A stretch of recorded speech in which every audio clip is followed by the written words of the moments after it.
And we're back like we never left. Second recording of the day. Welcome to the Confessions of a Not So Dangerous Mind podcast. I'd like to thank you all for spending some of your hump day evening with me here in New York. Once again, we're going to skip past all that promotional jazz and get right to the guts of the episode. So all over social media, we are seeing yesterday, today, tomorrow, first day of school. You're seeing a lot of smiling kids, whether kindergarten, first grade, fourth grade, my baby's in 11th grade. Regardless of what grade they're in, the kids are invariably smiling. And I like to think that they're not faking the smiles, but that they actually are happy to be going off to school.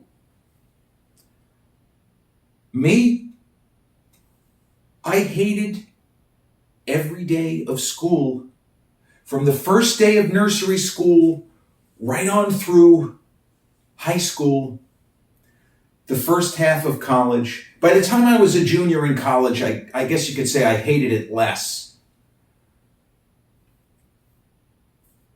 The first day of first grade for me was 44 years ago today. September 4th, 1980. A little 6-year-old redhead in Massapequa, New York, getting ready to walk to school with a bunch of friends of varying ages. We all kind of lived in the same general area, about a half a mile from Fairfield Elementary. But we were ready to walk up to school. There were crossing guards positioned kind of strategically so that kids wouldn't get nervous or scared, or, we're not going to get lost, but just in case, Harrison Ford and Indiana Jones and the Last Crusade, don't wander off. They didn't want us to wander off. Beware the full moon, stick to the road, stay off the moors. Without the crossing guards, we may have ended up on the moors, and maybe we would be attacked by a werewolf. Who knows, right? Fairfield Elementary is still there, a red brick school. Now, I had gone there in kindergarten. The last year that Fairfield Elementary ever had kindergarten, to my knowledge, was the 1979-1980 school year. Well, now, it was the 1980-81 school year. Guess what we were getting ready to do? We were getting ready to have a presidential election. The 1980 presidential election was, the same time away from there as the 2024 election is now. But when you're a little kid, as I was, 6 years old, I was scared shitless. And if we're being honest, a lot of the smiling faces all across social media, the kids are afraid. I was petrified before the first day of first grade. I don't know exactly what I was expecting. I figured it was going to be at least a little bit different to kindergarten. I was nervous about spending an entire day in school. Kindergarten, I think, was half a day. And my mom, God bless, my amazing, hysterical, crazy mom, she packed my lunch. I didn't have an opportunity to see what she packed. I assume she packed some kind of a meat and a starch and a fruit and maybe a couple of cookies or something like that. But I didn't know anything about my teacher, Miss Kamai. And I really didn't know who was going to be in my class. Was I going to know anyone in my class? The only thing that I did know were a lot of people in different grades. My next door neighbor, Matt, on the West End Avenue side, he was a grade ahead of me, so he was a second grader. He'd already experienced the horror of first grade. But that's the thing, and here's something that I can tell you from experience. Every year, the first day of school, I was always scared. Now, I realize today it's because I had social anxiety disorder. It caused me to become more choked up, more frightened than I was supposed to be. I don't think it had anything to do with how much I hated being there. I don't remember anything about the walk to school that day. I mean, I could make up a story and tell you that something crazy up now. I don't remember anything about the walk to school that day. I don't really remember anything about the day other than a general sense of unease. And unfortunately, I felt a general sense of unease every single day of school until my third year of college. I don't know why it suddenly went away. Maybe because I was at NYU. Didn't want to fuck up. It took me, I guess, until I was 20, 21 years old before I finally said, I belong here. I'm supposed to be here. I always had a feeling that I was supposed to be doing something else. I don't know what else. At age 6, what was I going to do? Split the atom?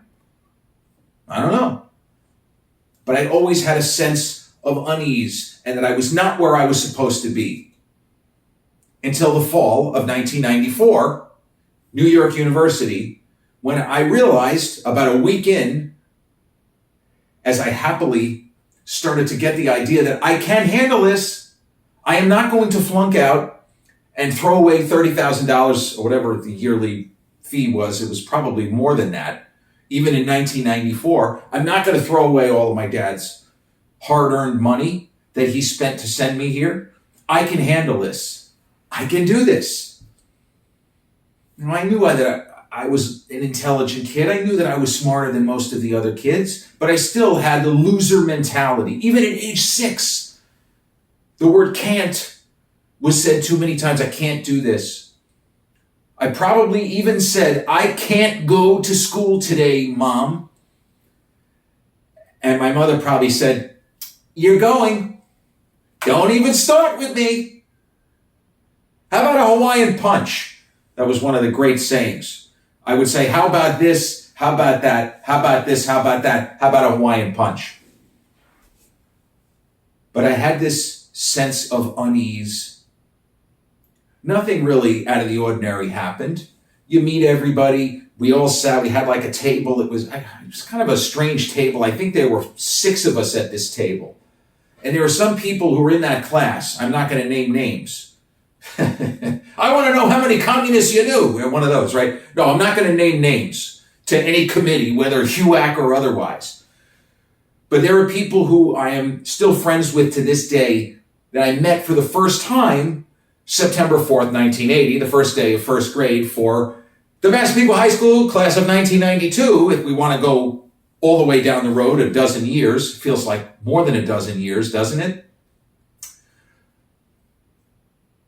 But some of those people were in fact seated at this table with me. And I was just a whole ball of nerves. I didn't think that I was going to like the teacher. She seemed very strict. And the reality is, when you are a nervous kid, when you are an angst-ridden, anxiety-drenched small boy, you don't want people to be jumpy. You don't want alphas. You want people who take an extra second before barking at you. And I was just really uncomfortable. So I remember we finally got to lunch. And I was just not feeling well. I wasn't physically sick, but I wasn't feeling well. I just wanted to go home. I didn't want to be here. And if you would ask 6-year-old me, are academics important? Yeah. Maybe if you didn't use the word academics, is it important to learn, to further your knowledge of the world around you? Yeah. Well, that's what you're here for. But I don't want to be here. I'm scared. I still struggle when people tell me, people in my age bracket and now people many years younger, tell me how much their small child loves school. And I can't relate to that even at age 50. That is a foreign language to me. How they don't hate every minute of it. I don't know. I feel like it's a hoax. It's a big trick that every kid somehow, they're all in cahoots. We're just going to lie about it. We're going to not tell tell our parents how much we fucking hate every minute of this shit? I don't know. But we went to lunch, and we actually sat in the auditorium that day. We didn't go to the lunchroom. We sat in the auditorium. And I had my Bee Gees lunchbox. Did I even know who the Bee Gees were? I think I had heard of the Bee Gees. I knew what the word disco represented. It was the kind of music that was about to go the way of the dodo if it hadn't already gone the way of the dodo by September 4th, 1980. I opened up my Bee Gees lunchbox, hoping that there would be something tasty. I didn't care about nutritious. I opened up my Bee Gees lunchbox, and I realized that what my mother had packed for me was a couple of cookies wrapped in like a napkin, an apple, and a sandwich, which was not a conventional sandwich. I think that we kind of were running low on supplies. So my mother opened up a can of sardines, didn't drain them. She put the can of sardines onto one side of like white bread, a big slice of white bread. And then she put another piece of white bread on the other side and kind of smushed them together and wrapped it in tinfoil. So when I saw the tinfoil, I didn't immediately think that I was fucked. I said, oh, she wrapped a sandwich in tinfoil. It didn't automatically connect. Oh, it's not going to be good. So I opened the tinfoil, and when I get the tinfoil open, I realized that the sandwich is no longer a sandwich. The oil and tomato, whatever it is, in the canned sardines had soaked through both sides of the bread. So there was really no bread. It just looked like this big, gooey mess of oil and I guess tomato sauce and smushed up sardines. And when I opened it, some of the sardine oil or whatever the fuck it was got onto the cookies. I don't know about you, but I'm not into mixing fish with cookies. So the cookies were fucked, so to speak. That's what she said. The cookies were inoperable at this point. And just looking at the apple, the only untouched, the only virgin of my lunch, the apple, I didn't want to have that either. And little 6-year-old Jeremy Scott Cohen, baby me, started to cry. I started crying because my lunch was ruined, the sandwich was ruined, the cookies had fish oil on them, and I just wanted to go home. Now, I don't remember anybody coming over. I don't remember anyone making fun of me. So I guess I couldn't have been that loud. I must have been sobbing to myself or maybe wiping my face. Whatever it was not a scene made. My memory is that I started to cry. But the fact that I don't think anything traumatic happened to me, it couldn't have been as big of a scene as I told myself. I don't remember anything else about that day. I don't remember if I yelled at my mom for screwing up my lunch. I don't have any idea. But the feelings, the fear, maybe I was the outlier, but my memory of the other kids, they were just as nervous, and they didn't want to be there any more than I did. They didn't enjoy school any more than I did. Being barked at, being told what to do by whoever happened to come in the room. You go to the library, and they give you those glares. Do something useful, Jeremy.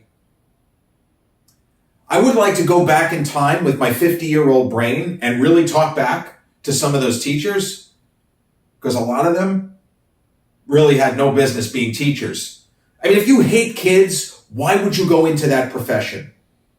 Well, it's the benefits. Hey, screw off. There were a lot of teachers that should not have been teachers. You take an already shaken up kid and you point your finger at him, he's gonna go like that. The first day of first grade was a terrible day. First grade overall was not terrible. Because as it turned out, I was scared of Miss Kamai at first because her manner, she was gruff. My kindergarten instructor, Miss Colmer, she was a really nice lady. And the nursery school instructor, I went to Hebrew school, Wanto Jewish, for nursery school. Doris Kramer, Miss Doris, was so nice. My experience with teachers that were very patient with me, they understood early on, we have to talk to this kid differently. He's smart. You can see it in his eyes. He's very bright, but he gets shaken up. We gotta dial back a little bit. Now, there were certain teachers later in my academic career, 3rd grade, 4th grade, 6th grade, there were teachers who seemed to delight in needling me, in making me deliberately uncomfortable. I'm sure that at least one of them said, well, we're doing him a favor. In the immortal words of Blade, life's not all sunshine and rainbows. Yeah, I know that. I don't need you to tell me that, though, Miss Carlin. F to the U. But first grade ended up not being as terrible as it could have been. Miss Kamai was actually really nice. She just had a manner that was off-putting where I thought she was going to be strict and angry and that kind of a teacher. She wasn't. And I almost became kind of a teacher's pet. Because there are certain kind of people, it's like anything else. One person will meet you and say, wow, what a nice guy. And another person will meet you and say, wow, what an asshole. And you're doing the exact same things. It's how it strikes others. There were certain teachers that sensed the weakness in me and changed their behavior because they didn't want to antagonize. They didn't want to make it worse. And then there were teachers that saw weakness and pounced on it. And those are the people who I hope, well, I don't need to hope. If they're still around, they're just as miserable now as they were. But first grade, ultimately, was a good year. I made friends, people that I still communicate with. And then second grade, Mrs. Sullivan was just as nice as Miss Doris in nursery school and Miss Colmer in kindergarten.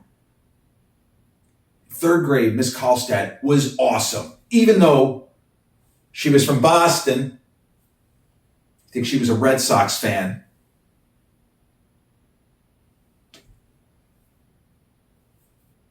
I started to hate it just a little bit less.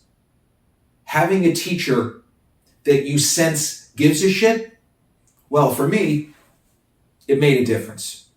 It didn't make me ever want to go to school. I would have stayed home every day. And when I got to be like 10, I would have stayed home and played video games every day if I had my druthers. Obviously, I'm happy that I got an education.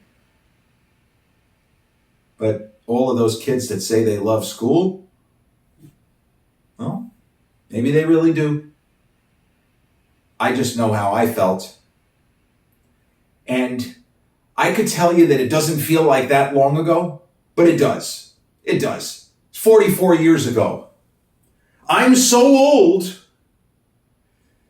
that 44 years before 1980, 44 years before September 4th, 1980 was September 4th, what? 1936. The Jesse Owens Olympics were as many years before as September 4th, 1980 is to today. Man, that one hurts. I used to hashtag my Instagram posts, Old Man River. That makes me feel even older than I am. Might have a walking stick here the next time you see me. 44 years ago, and every member of the class of 1992, we all started the same day, September 4th, 44 years ago. What a day it was at good old Fairfield Elementary, a red brick building. There was asbestos in the basement that they got rid of a couple of years later. They almost closed the school. Fairfield Elementary, Massapequa, New York. My hometown, and a great town. I love getting back there. All-American, the hamburger place. Nothing better. This has been episode 293 of the Confessions of a Not So Dangerous Mind podcast. I'd like to thank you all for sharing this old school, literally, reverie with me here on this late Wednesday evening in New York. If you check out this episode on the YouTube channel, haven't done so already, please click like, subscribe, comment, share, turn on those notifications. Or if you catch this episode on the audio platforms such as Podbean, Spotify, iTunes, or any of the others in which we're hosted, same general rule applies. Click like, subscribe, share, and turn on those notifications. I'll be back with a new episode real soon. Till then, peace.